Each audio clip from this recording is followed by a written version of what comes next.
Bismillahirrahmanirrahim. Assalamualaikum warahmatullahi wabarakatuh. Berjumpa lagi di channel belajar bersama Pak Guru Yasin, channel yang akan membahas seputar pendidikan profesi guru terutama di wilayah Kementerian Agama. Pada kesempatan ini saya akan membahas latihan soal tes akhir modul pada modul fikih. Perlu saya ingatkan bahwa tugas akhir modul ini dikerjakan ya pada setiap modul di hari ketiga Bapak Ibu. Jadi nanti Bapak Ibu silahkan bisa ikut belajar latihan dengan cara ikut menjawab, dan silahkan benar berapa bisa diisi di kolom komentar video ini. Baiklah, kita mulai saja untuk pembahasan latihan soal tes akhir modul pada modul fikih. Kita awali dengan membaca basmalah bersama-sama. Bismillahirrahmanirrahim. Soal nomor 1. Latihan soal tam fikih soal nomor 1. Perhatikan di bawah ini. A. Al-Mustajir. B. Sohib al-ardi. C. Al-ardu al-mustajirah. D. Mustahik. E. Muzaki. Berdasarkan pendapat para ulama jumhur bahwa yang berhak mengeluarkan zakat adalah dari tanah yang disewakan adalah A. Al-Mustajir. B. Sohib al-ard. C. Al-ard al-mustajirah. D. Mustahik. E. Muzaki. Silahkan Bapak Ibu dijawab terlebih dahulu. Saya hitung mundur dari sekarang. 5, 4, 3, 2, 1. Jawabannya adalah jawabannya di sini yaitu yang A ya Bapak Ibu, al-mustajir ya. Kalau sohib al-ard berarti yang pemilik tanah ya. Al-ard al-mustajirah berarti tanah yang disewakan. Mustahik orang yang berhak menerima zakat. Muzaki berarti orang yang mengeluarkan zakat. Lanjut ke soal selanjutnya.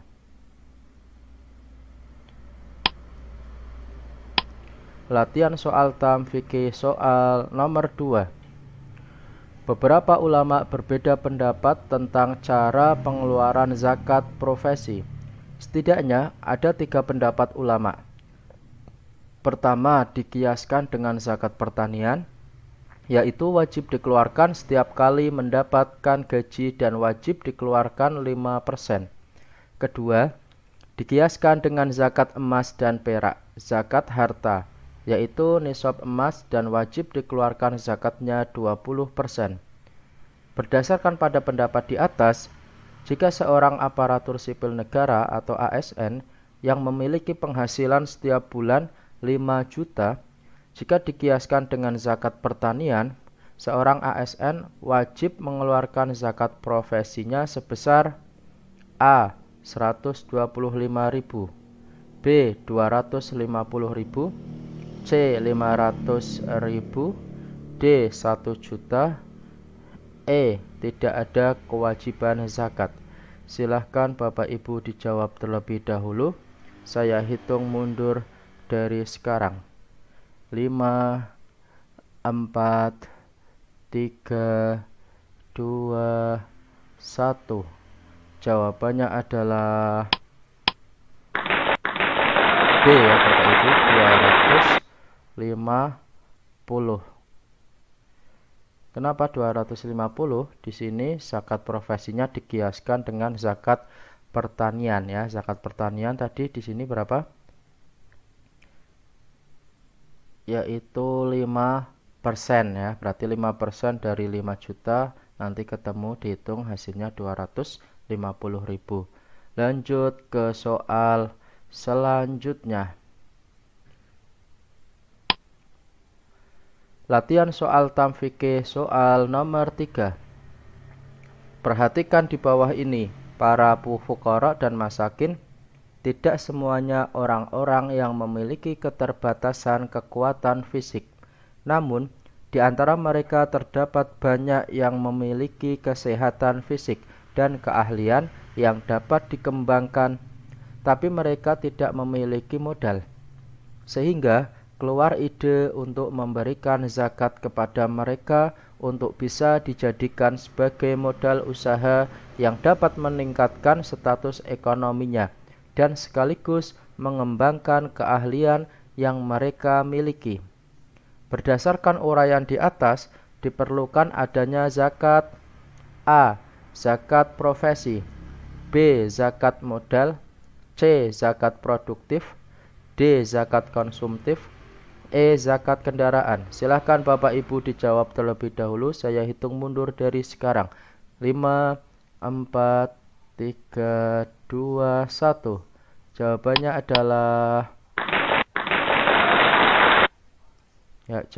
adalah C. Zakat produktif ya Bapak Ibu ya.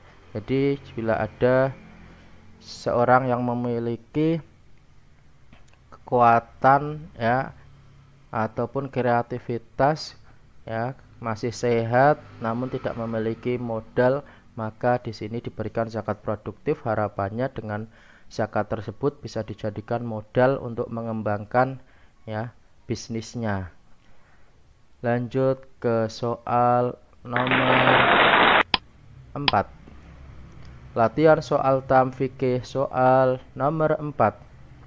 Seorang laki-laki menikahi seorang perempuan untuk waktu yang ditentukan dengan imbalan uang yang tertentu pula disebut A. Khitbah, B. Monogami, C. Poligami, D. Khitbah, E. Mut'ah. Silahkan Bapak Ibu dijawab terlebih dahulu. Saya hitung mundur dari sekarang. 5, 4, 3, 2, 1. Jawabannya adalah E ya Bapak Ibu, yaitu nikah mut'ah atau bahasa Indonesianya sama dengan nikah kontrak ya. Kalau khitbah bukan. Monogami ya, itu menikahi satu istri saja, pasangannya satu. Poligami lebih dari satu ya. Lanjut ke soal selanjutnya. Latihan soal tam fikih soal nomor 5. Perhatikan di bawah ini. A. Terjadi konflik berkelanjutan antara para istri karena ketidakadilan suami. B. Psikologis anak-anak terganggu. C. Ketidakharmonisan dalam kehidupan rumah tangga. D. Keridhaan seorang istri yang mengizinkan suaminya untuk berpoligami. E. Ada uzur atau darurat yang dibenarkan sehingga suami berpoligami. Pernyataan di atas yang termasuk mafsadat dari pernikahan poligami adalah mafsadatnya apa ya? A, B, C, B, B, C, D, C, C, D, E, D, A, B, E, A, C, D. Silahkan Bapak Ibu dijawab terlebih dahulu. Saya hitung mundur dari sekarang. 5, 4, 3, 2, 1. Jawabannya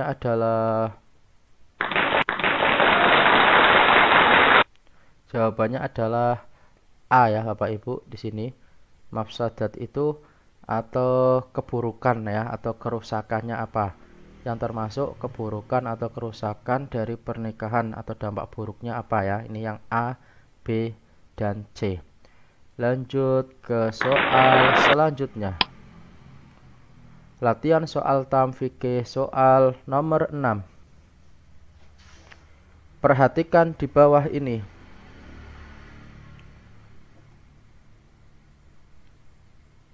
Terjadi konflik berkelanjutan antara para istri karena ketidakadilan suami. B. Psikologis anak-anak terganggu. C.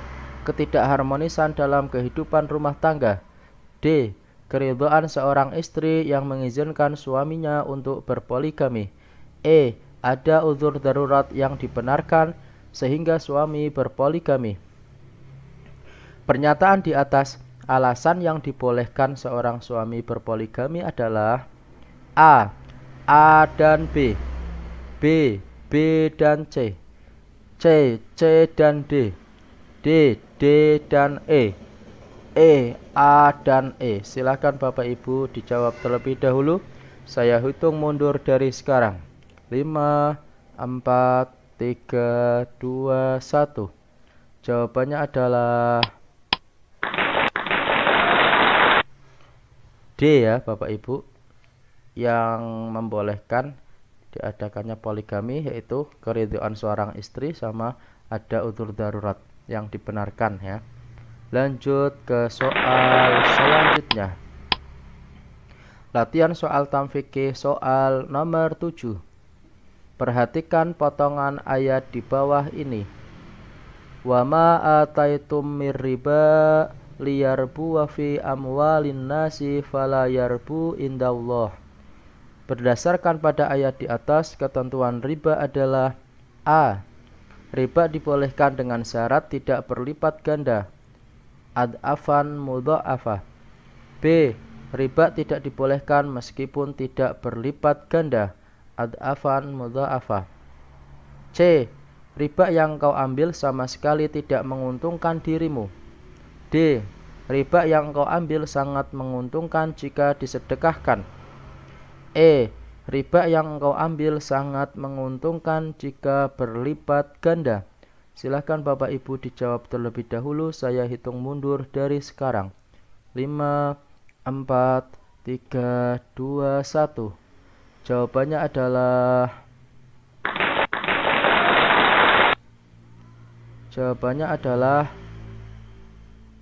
C ya Bapak Ibu. Riba yang kau ambil sama sekali tidak menguntungkan dirimu.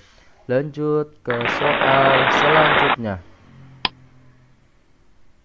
Latihan soal tamfikih soal nomor 8. Perhatikan di bawah ini. A. Menghilangkan keadilan dalam berutang. B. Memandulkan kreativitas usaha bisnis. C. Munculnya menumbuhkan semangat untuk memberi hutang. D. Memiliki mental lintah darat. E. Merusak sendi-sendi sosial. F. Menumbuhkan usaha mandiri rakyat. Berdasarkan poin di atas, yang bukan termasuk dampak negatif riba adalah A. A dan B, B, B dan C, C, C dan E, D, D dan F, E, C dan D. Silakan Bapak Ibu dijawab terlebih dahulu. Saya hitung mundur dari sekarang. 5, 4, 3, 2, 1. Jawabannya adalah C ya Bapak Ibu. Munculnya menumbuhkan semangat untuk memberi hutang sama merusak sendi-sendi sosial. C dan E. Lanjut ke soal selanjutnya. Latihan soal tamfikih soal nomor 9. Perhatikan di bawah ini.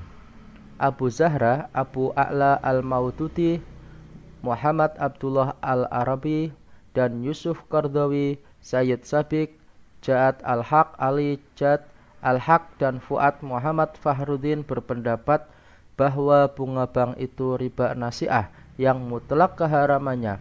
Oleh karena itu, umat Islam tidak boleh berhubungan dengan bank yang memakai sistem bunga.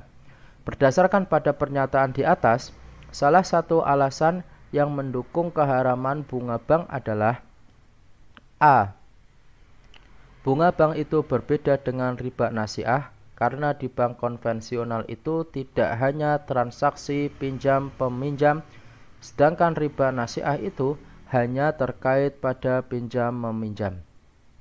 B. Bunga bank itu serupa dengan riba nasi'ah karena keuntungan bank konvensional itu lebih banyak dihasilkan dari pinjam-meminjam yang mengharuskan pembayaran bunganya melebihi dari uang pokok pinjamannya. C. Bunga bank itu berbeda dengan riba nasi'ah karena orang yang pinjam ke bank itu pada umumnya untuk membangun usaha, dan kelebihan yang dibayarkannya adalah konsekuensi dari keuntungan yang telah diterimanya. D.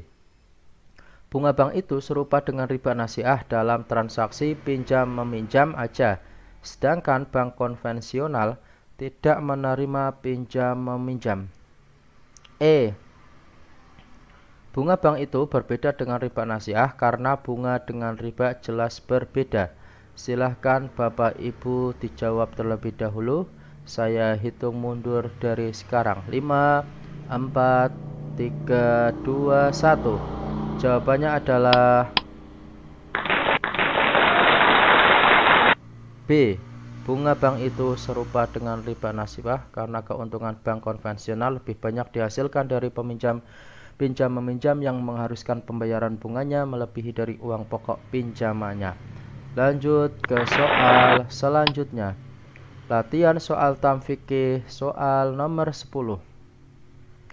Sekelompok ulama cerdik, pandai, tokoh yang memiliki wewenang untuk mengangkat dan menghentikan seorang imam, mengontrol dan mengambil kebijakan disebut A.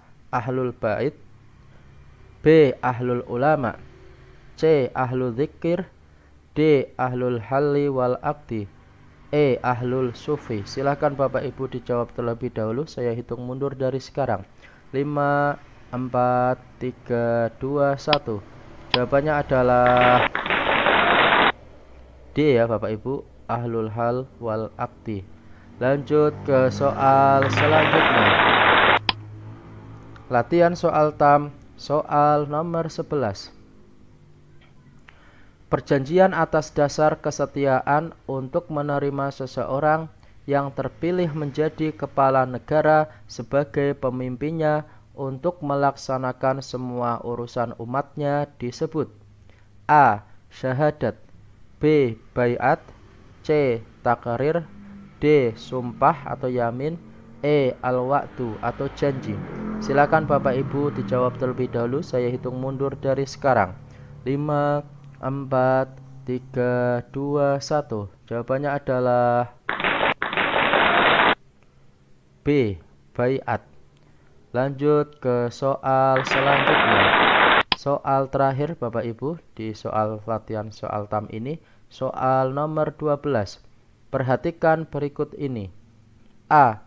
Hak kebebasan beragama, B. Hak mendapatkan keadilan, C. Hak menolak kezaliman, D. Hak perjodohan, E. Hak kebebasan berpendapat. Di antara yang bukan hak rakyat terhadap pemimpinnya A. B. C. D. E. Silakan Bapak Ibu dijawab terlebih dahulu. Saya hitung mundur dari sekarang. 5, 4, 3, 2, 1. Jawabannya adalah D. Hak perjodohan ya. Ini bukan merupakan hak rakyat terhadap pemimpinnya. Yang lainnya merupakan hak rakyat.